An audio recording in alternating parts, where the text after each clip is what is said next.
তো বন্ধুরা, ভারত তৈরি করেছে এমন এক দুর্লভ প্রযুক্তি যার থেকে রেলওয়ের পুরো নকশাই পরিবর্তন হয়ে গেছে। ভারতীয় রেলওয়ে আশ্চর্য করে দিয়েছে পুরো বিশ্বকেই। হ্যাঁ বন্ধুরা, ভারত এমন এক দুর্লভ প্রযুক্তি ডেভেলপ করেছে যেটা পুরো রেলওয়ে সিস্টেমকে নেক্সট লেভেল পর্যন্ত নিয়ে যাবে।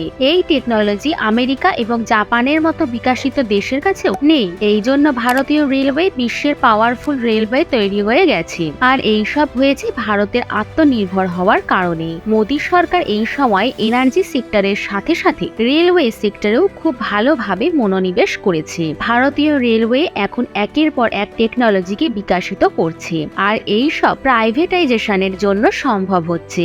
মোদী সরকার যখন থেকে প্রত্যেক সেক্টরে প্রাইভেট কোম্পানিগুলির এন্ট্রি করেছে, তখন থেকেই প্রত্যেক সেক্টরের বড় সফলতা পাচ্ছে। এখন রেলওয়েতে হাই স্পিড ট্রেন তৈরি করা হচ্ছে, যেটা এরোপ্লেনকেও ফেল করে দেবে। এছাড়াও বন্দে ভারত ট্রেন, যেটা অলরেডি রেল পথে চলতে দেখা যাচ্ছে। এটা তো কিছুই নয়, এখন তো বুলেট ট্রেন প্রায় তৈরি হয়েই গেছে, যার গতিবেগ 320 কিলোমিটার পার ঘন্টা। কিন্তু ভারত এর থেকেও বেশি দূর অগ্রসর হয়ে হাইপারলুপ টেকনোলজিকে ডেভেলপ করে ফেলেছে, যার স্পিড 1200 থেকে 1500 কিলোমিটার। কিন্তু এর জন্য রেলওয়ে ট্র্যাকও অনেক অ্যাডভান্স লেভেলের হতে হবে, যেটা অলরেডি তৈরি করা হচ্ছে। খুব তাড়াতাড়ি কনস্ট্রাকশনও তৈরি হয়ে যাবে। কিন্তু এখানে সবচেয়ে বড় সমস্যা এটা হলো যে এখানে অ্যাক্সিডেন্টাল ইস্যু অনেক বেশি হচ্ছে। যেমন কিছুদিন আগেই উড়িষ্যায় হওয়া ট্রেন দুর্ঘটনা, এটা তো সবারই জানা রয়েছে। এই দুর্ঘটনায় 280 জনের মৃত্যু হয়েছিল। এছাড়াও প্রায় 900 জনের অধিক আহত ছিল। এই দুর্ঘটনা এখনো পর্যন্ত হওয়া ভারতের সবথেকে বড় দুর্ঘটনার মধ্যে একটি। আর দিন প্রতিদিন এই অ্যাক্সিডেন্ট আরো বৃদ্ধি পেয়ে যাচ্ছে। আর এখনো পর্যন্ত এটাকে থামানোর জন্য ভারতীয় রেলওয়ে ফেল হচ্ছিল। আর এর পেছনে সবচেয়ে বড় প্রবলেম হলো সিগন্যালিং সিস্টেম। কিন্তু এখন ভারত এমন এক দুর্লভ প্রযুক্তি ডেভেলপ করে নিয়েছে, এখন ট্রেনের অ্যাক্সিডেন্ট আর হবে না। যদিও ভারতে প্রথম থেকে কিছু সিগন্যালিং সিস্টেম মজুদ রয়েছে, কিন্তু সেটা ততটাও এফেক্টিভ নয়। অনেকবারই এই টেকনোলজি ফেল হয়ে গেছে।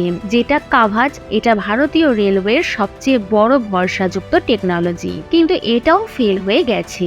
আপনাদের বলে রাখি, কাভাজ ভারতীয় রেলওয়ে ট্র্যাকে ব্যবহার করা একটি ডিভাইস, যেটা ট্রেনকে একটি ফিক্সড ডিস্টেন্সে থামতে সাহায্য করে যখন অন্য একটি ট্রেন একই ট্র্যাকে আসে। যদি কোনো ট্রেন সেম ট্র্যাকে আসে, তাহলে এই সিস্টেমের সাহায্যে অটোমেটিক ব্রেক সিস্টেম লাগু হয়ে যাবে আর ট্রেন থেমে যাবে। কিন্তু এতেও এমন কিছু টেকনিক্যাল ফল্ট পাওয়া গেছে, যার কারণে এটাকে ফেলিয়ার প্রমাণ করেছে। যদিও বৈজ্ঞানিকরা এই কমতিকে দূর করে এটাকে আরো অ্যাডভান্স তৈরি করাতে লেগে পড়েছে, কিন্তু এর মধ্যে ভারতীয় বৈজ্ঞানিকদের হাতে এমন টেকনোলজি লেগেছে যেটা এরও বাপ, যেটা 100% অ্যাকুরেটরের সাথে নিজের কাজকে সম্পন্ন করবে। এই টেকনোলজি শুধুমাত্র কিছু বাছাই করা দেশের কাছেই মজুদ রয়েছে। যেভাবে ভারতের মধ্যে নতুন নতুন ইনোভেশন হচ্ছে, সেগুলোকে দেখে চীনের পায়ের তলার মাটি সরে গেছে। আর চীনের পক্ষ থেকে ক্রমাগতই ভারতের যে রিসার্চ ইনস্টিটিউট রয়েছে, সেগুলোর সাথে কন্ট্রাক্ট করতে চাইছে,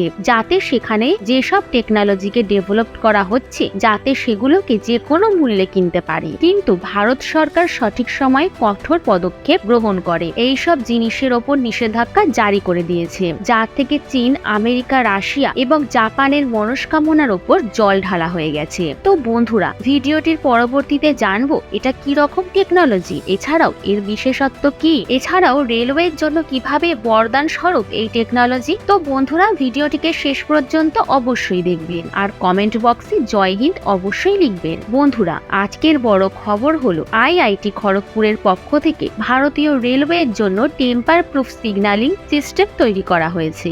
এটাকে আপনি এক ধরনের ডাটা লকার সিস্টেম বলতে পারেন, যার ব্যবহার আজকাল মডার্ন কান্ট্রিজ গুলিতে খুব দ্রুত গতিতে হচ্ছে। কিন্তু এর কস্ট অনেক বেশি হওয়ার কারণে এর ব্যবহার ভারতের মধ্যে খুবই কম স্তরে করা হচ্ছে। কিন্তু আইআইটির পক্ষ থেকে ডেভেলপ করা এই টেকনোলজির সাহায্যে এখন ভারত টেম্পার প্রুফ সিগন্যালিং সিস্টেমকে ব্যবহার করে ভারতের রেলওয়ে সুরক্ষাকে আরো বৃদ্ধি করতে চলেছে।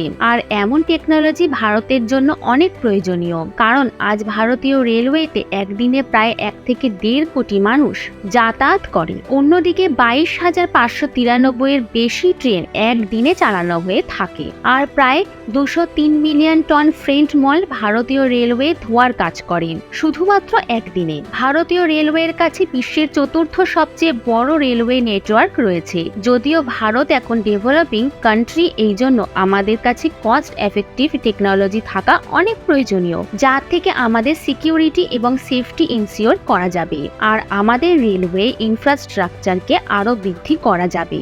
যখনই আইআইটি ইলেকট্রিক্যাল অ্যান্ড ইলেকট্রনিক সিস্টেমের পক্ষ থেকে এই টেকনোলজির ওপর কাজ শুরু করা হয়েছে, তখনই ভারতের রেল মিনিস্টার অশ্বিনী বৈষ্ণব এই পুরো টিমের সাথে সাক্ষাৎ করেছেন আর সেই সব জিনিসকে নিয়ে কথাবার্তা বলেছেন যার প্রয়োজনীয়তা পরবর্তীকালে পড়বে।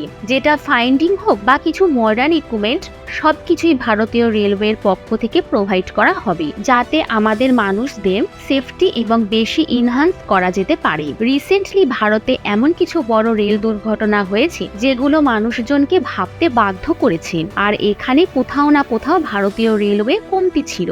ভারতীয় রেলওয়েতে এখনো অনেক পুরনো সিগন্যালিং সিস্টেমের ব্যবহার করা হচ্ছিল, যার জন্য ফেল হওয়ার চান্স বেশি ছিল। আর রিসেন্টলি ভারতের পক্ষ থেকে কাভাজ সিস্টেমকে ডেভেলপ করা হয়েছে, কিন্তু কাভাজকে ইনস্টল করার কস্ট অনেক বেশি। অন্যদিকে রেলওয়ে ক্রমাগতই কাভাজ ইনস্টলেশন কস্টকে অনেক কম করার চেষ্টা করছে, কিন্তু তার আগে এমন এক সিস্টেমের প্রয়োজন রয়েছে যেটা 100% সেফটির সাথে কাজ করবে। অন্যদিকে আইআইটি ডেভেলপ করা এই টেম্পার প্রুফ সিগন্যালিং সিস্টেম একটি মাইল ফলক প্রমাণ হবে। আর এই টেকনোলজির যদি আরো একটি বিশেষত্বের কথা বলা হয়, তাহলে এর ব্যবহার করে রেলওয়ে যত ডেটা রয়েছে সেটাকে খুব সহজেই ম্যানেজ করা যাবে। এছাড়াও এর থেকে দুর্ঘটনাকেও থামানো যেতে পারে। সাধারণভাবে এই টেকনোলজির ব্যবহার ক্রিপ্টোকারেন্সি এবং ব্যাংকিং এর লেনদেন সেক্টরে করা হয়ে থাকে, কিন্তু এখন এর ব্যবহার রেলওয়েতে করা হবে। এই টেকনোলজি আসার পরে রেলের পুরো নকশাই পরিবর্তন হয়ে যাবে। 140 কোটি ভারতীয়দের জন্য এই প্রজেক্ট বরদান প্রমাণ হবে। ট্রান্সপোর্টেশন সেক্টরে নতুন ক্রান্তি আসবে। বন্ধুরা, এ বিষয়ে আপনার কি মতামত রয়েছে কমেন্ট বক্সে অবশ্যই জানাবেন।